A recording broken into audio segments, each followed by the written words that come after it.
रिश्वत ने जहां एक तरफ पहले से ही गौतम अडानी की मुश्किलें बढ़ा दी थी, अब वहीं गौतम अडानी पर फिर एक और बड़ी गाज गिर चुकी है। अमेरिका के अंदर गौतम अडानी पर बड़े आरोप लगे हैं। ये आरोप है धोखाधड़ी और रिश्वतखोरी के। और ये कहा गया कि गौतम अडानी ने अपनी कंपनी को कॉन्ट्रैक्ट दिलाने के लिए रिश्वतखोरी की है, धोखाधड़ी की है। 62 साल के गौतम अडानी के ऊपर जहां पहले से ही आरोप लग रहे थे, लगातार विपक्ष जो है निशाना साध रहा था। मोदी सरकार और गौतम अडानी को लेकर संसद से लेकर सड़क तक ये मुद्दा गरमाया हुआ था। अब एक बार फिर गौतम अडानी के मुद्दे पर विपक्ष ने जो है वो मोदी सरकार और गौतम अडानी को घेरना शुरू कर दिया है। यहां तक कि अब आने वाले सत्र में जेपीसी की जांच की मांग भी इस पूरे मामले में की जा सकती है। साथ ही में जहां एक तरफ गौतम अडानी का ये पूरा मामला चल रहा है, वहीं दूसरी तरफ किस तरीके से बीजेपी पार्टी जो है, या कहे कि बीजेपी पार्टी के आईटी सेल के मुखिया अमित मालवीय जो है वो किस तरीके से गौतम अडानी को एक तरीके से कहा जाए कि प्रोटेक्ट करते हुए नजर आ रहे हैं। और साथ ही में उन्होंने किस तरीके से गौतम अडानी के मामले को लेकर क्या कुछ कहा है, विपक्ष पर किस तरीके से निशाना साधा है, वो सब आपको मैं एक के बाद एक बताऊंगी। सबसे पहले आप ये जान लीजिए कि गौतम अडानी पर आखिर वो कौन से आरोप है जिसके बाद अब मोदी सरकार जो है फिर एक बार लपेटे में आ गई है और विपक्ष जो है अब ये मौका बिल्कुल नहीं छोड़ रहा है। और आज राहुल गांधी ने भी इसको लेकर एक बड़ी प्रेस कॉन्फ्रेंस जो है वो की है।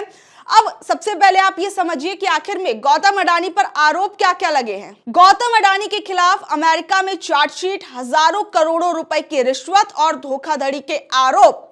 अब खबर को समझिए। अमेरिका के अंदर न्याय विभाग ने कहा कि गौतम अडानी ने इस योजना को आगे बढ़ाने के लिए व्यक्तिगत रूप से एक भारतीय सरकारी अधिकारी से मुलाकात की। ये मुलाकात 2020 से 2024 के बीच हुई और आरोप है कि ये अक्सर मिलते रहा करते थे और रिश्वत की योजना पर चर्चा करते थे। न्यूज चैनल CNN की एक रिपोर्ट ने बताया कि उप सहायक अटॉर्नी जनरल लिसा मिलर ने इस मामले की जानकारी दी है। उन्होंने कहा कि ये रिश्वत निवेशकों और बैंकों से झूठ बोलकर अरबों डॉलर जुटाने और न्याय में बाधा डालने के लिए दी गई थी। ब्लूमबर्ग की बिलियनियर्स इंडेक्स के अनुसार 85 बिलियन डॉलर यानी 7,000 अरब रुपए से अधिक की संपत्ति वाले अडानी मुकेश अंबानी के बाद एशिया के दूसरे सबसे बड़े अमीर व्यक्ति गौतम अडानी की जो हैं वो अडानी ग्रुप के संस्थापक हैं। सौर ऊर्जा से जुड़े जिन कॉन्ट्रैक्ट्स को लेकर आरोप तय किए गए हैं उनसे लगभग 20 सालों में टैक्स चुकाने के बाद 2 बिलियन डॉलर से अधिक का मुनाफा होने का अनुमान था। सबसे बड़ी चीज आप ये देखिए कि किस तरीके से एक प्रोजेक्ट को लेने के लिए गौतम अडानी जो है वो एक सरकारी अधिकारी से लगातार बात कर रहे थे और इसके लिए उन्होंने रिश्वतखोरी का भी रास्ता अपनाया, क्योंकि इससे आने वाले समय में एक बड़ा मुनाफा जो है वो अडानी के ग्रुप को हो सकता था। और अब ये पूरा का पूरा मामला सोचिए अमेरिका के अंदर चल रहा है और इससे भारत के ऊपर क्या कुछ असर पड़ेगा, भारत की राजनीति में अब ये कितना मुद्दा गरमाने वाला है, आप और हम अच्छी तरीके से जानते हैं कि हिंडनबर्ग की रिपोर्ट ने किस तरीके से अडानी की कर दी थी। उसके बाद किस तरीके से सेबी की चीफ माधवीपुरी बुच जो हैं उनको लेकर भी लगातार विपक्ष सवाल पूछता रहा, जांच की बात करता रहा, उस पर कुछ कोई भी ऐसी कोई क्लियरेंस जो है वो सरकार की तरफ से उस चीज पर देखने को नहीं मिली। अब फिर एक बार गौतम अडानी पर यह आरोप लग रहा है कि उन्होंने रिश्वतखोरी की है और साथ ही में उन्होंने जो है आने वाले समय में मुनाफा कमाने के लिए धोखाधड़ी का रास्ता अपनाया है। इसके साथ साथ अधिकारियों ने कहा कि अडानी ने इस योजना को आगे बढ़ाने के लिए व्यक्तिगत रूप से एक भारतीय सरकारी अधिकारी से मुलाकात की थी। यह मुलाकात 2020 से 2024 के बीच हुई। आरोप है कि ये अक्सर मिलते थे और रिश्वत की योजना पर चर्चा किए करते थे, जिसके कई सबूत जो हैं वो फोन पर भी मौजूद हैं। विभाग ने अपने बयान में कहा कि रिश्वत पर नजर रखने वाले एक फोन, कुछ दस्तावेज जिसमें हिसाब किताब के बारे में लिखा था, एक तस्वीर, पावर पॉइंट और एक्सेल शीट का विश्लेषण किया गया था। इसमें रिश्वत दिए जाने की जानकारी के साथ साथ भुगता को छिपाने के लिए विकल्पों के बारे में भी जानकारी दी गई थी कि आखिर में जो आपने भुगतान किए उसे आप किस तरीके से छिपा सकते हैं, वो भी शीट के अंदर बताया गया था। वहीं देखिए जो अमेरिका न्याय विभाग DOJ है उसने 20 नवंबर को इस फ्रॉड में अडानी की भूमिका पर सवाल उठाए हैं। अधिकारियों ने कहा कि गौतम अडानी और उनके भतीजे सागर अडानी के साथ साथ 7 अन्य वरिष्ठ व्यावसायिक अधिकारी भी इसमें शामिल हैं। आरोप है कि इन लोगों ने सौर ऊर्जा से जुड़े सप्लाई कॉन्ट्रैक्ट्स हासिल करने के लिए भारतीय सरकारी अधिकारियों को $250 मिलियन यानी 21 अरब रुपए से ज्यादा की रिश्वत देने का वादा किया था। अब इस मामले में न्यूयॉर्क में लोगों पर आरोप तय कर दिए गए हैं। अब आप अडानी के मामले को समझ चुके होंगे। अब राहुल गांधी ने आज एक प्रेस कॉन्फ्रेंस की। इस प्रेस कॉन्फ्रेंस के अंदर उन्होंने क्या कुछ कहा वो जरा सुनिए। It's now pretty clear and established in America that Mr. Adani has broken both American law and Indian law. He's been indicted in the United States, and I'm wondering why Mr. Adani is still running around a free man in this country. Chief ministers have been arrested. Jharkhand chief minister was arrested. Many people have been arrested. And Mr. Adani has done apparently one 2,000 crore scam, multiple others probably, but he's scot-free. He's running around. There's no problem. There's no investigation. And we've been raising this again and again and again. We've been raising it with the Madhvi Buch issue. We've been raising it. And it's a vindication of what we've been saying. The Prime Minister is protecting Mr. Adani. And the Prime Minister is involved in corruption with Mr. Adani. This has been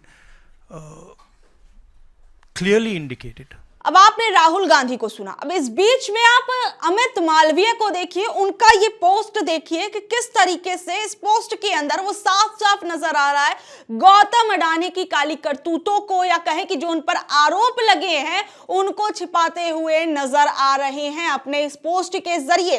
देखिए गौतम अडानी को लेकर जो अमित मालवीय हैं उन्होंने क्या कुछ जो है वो कहा है अपनी इस पोस्ट के अंदर। पोस्ट देखिए बहुत लंबा चौड़ा किया है, लेकिन आप ये देखिए इस पोस्ट के अंदर उन्होंने क्या कुछ कहा है। अमित मालवीय ने कहा है कि किसी भी मुद्दे पर प्रतिक्रिया देने से पहले उसे पढ़ लेना बेहतर है। आप जिस दस्तावेज के आधार पर बात कर रहे हैं उसके मुताबिक आरोप लगाए गए हैं, और जब तक कोई आरोप साबित नहीं होता है तब तक व्यक्ति को बेकसूर माना जाता है। अमित मालवीय ने इस मामले को संसद के शुरू हो रहे शीतकालीन सत्र से जोड़कर भी सवाल किए हैं। उन्होंने लिखा कि आरोप की जड़ में solar energy corporation of India को भारत और अमेरिका की कंपनियों के जरिए 12 गीगावाट बिजली की सप्लाई जुड़ा हुआ ये मामला है। इसलिए ये SECI का स्टेट इलेक्ट्रिसिटी डिस्ट्रीब्यूशन कंपनियां यानी SDC के साथ पावर परचेज एग्रीमेंट में शामिल होने का मामला है, और अदानी ग्रीन एनर्जी का अमेरिकी रिन्यूएबल एनर्जी यूजर पावर के साथ समझौता हुआ था। क्योंकि ये महंगी बिजली थी इसलिए इसे स्टेट इलेक्ट्रिसिटी डिस्ट्रीब्यूशन कंपनियां इसे खरीदना नहीं चाह रही थी, और यही कारण है कि अमेरिकी फर्म अज्यूर के साथ मिलकर अदानी कंपनी ने जुलाई 2021 से लेकर फरवरी 2022 के बीच उड़ीसा और तमिलनाडु, छत्तीसगढ़ और आंध्र प्रदेश यहां पर 265 मिलियन अमेरिकी डॉलर के बराबर राशि का भुगतान किया। और जिन राज्यों का जिक्र किया गया है वहां उस समय विपक्षी दलों की सरकार थी, इसलिए सवाल उठाने से पहले कांग्रेस और उसके सहयोगी द्वारा स्वीकार की गई घूस के बारे में जवाब दीजिए। अब आप देखिए अमेरिका के अंदर किस तरीके से ये मामला चल रहा है। प्रॉपर उन्होंने कहा है कि फोन के अंदर ये सबूत हैं, इसकी एक PPT जो एक तरीके से आप कह सकते हैं वो इसकी मौजूद है, तमाम दस्तावेजों के साथ ये आरोप जो है वो लगाए गए। लेकिन सबसे बड़ी चीज तो ये देखिए कि अभी आरोप अदानी पर लगे हैं, लेकिन बीजेपी पार्टी के नेता इसमें बीच में कैसे कूद कर आ रहे हैं। देखिए वो बिजनेसमैन हैं, उन पर जो आरोप लगे हैं उस पर जांच की जाएगी, जो भी होगा वो सारी चीजें न्यायिक प्रक्रिया का एक हिस्सा है।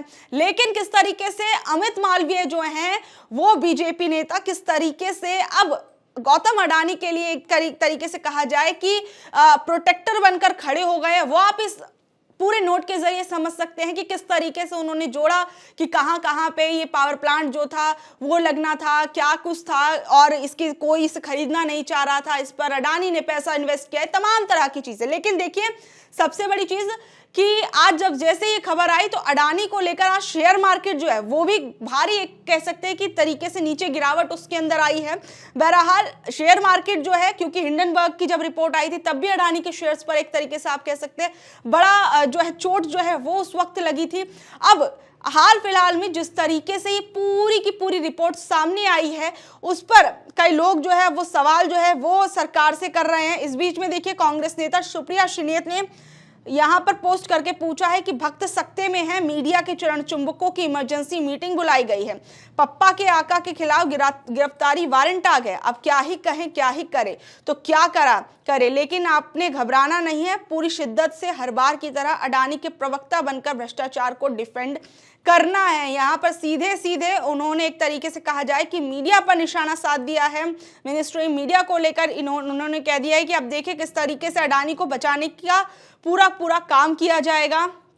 और इस बीच में मैं आपको बता दूं, आम आदमी पार्टी के नेता संजय सिंह ने भी पोस्ट किया और कहा, मोदी जी आपके दोस्त ने पूरी दुनिया में देश का नाम बदनाम किया है। गौतम अडानी पर अमेरिका में लगे गंभीर आरोप, भारतीय सरकारी अधिकारियों को $265 मिलियन की रिश्वत देने का ये पूरा मामला है। और आज की जो ये प्रेस कॉन्फ्रेंस थी इसके अंदर राहुल गांधी एक जो थे उन्होंने किस तरीके से मोदी और अडानी को लेकर तमाम सवाल खड़े किए। कहा कि अगर जो ये आरोप लगे हैं गौतम अडानी पर उस पर मोदी सरकार जो है वो अडानी की गिरफ्तारी कर ही नहीं सकती है, ये मैं आपको दावे के साथ कह रहा हूं। और अब आप देखिए कि धीरे धीरे किस तरीके से हम लोग जो है मोदी सरकार की को किस तरीके से हिलाकर रख देंगे। और अडानी के मुद्दे पर उन्होंने कहा कि मोदी सरकार जो है वो कुछ नहीं करने वाले। बहरहाल आप इस पूरे मामले को कैसे देखते हैं, नीचे दिए कमेंट बॉक्स में जरूर बताइएगा। और ऐसी अपडेट्स से जुड़े रहने के लिए देखते रहिए ऑनलाइन न्यूज भारत में। आपके साथ शालिनी, धन्यवाद।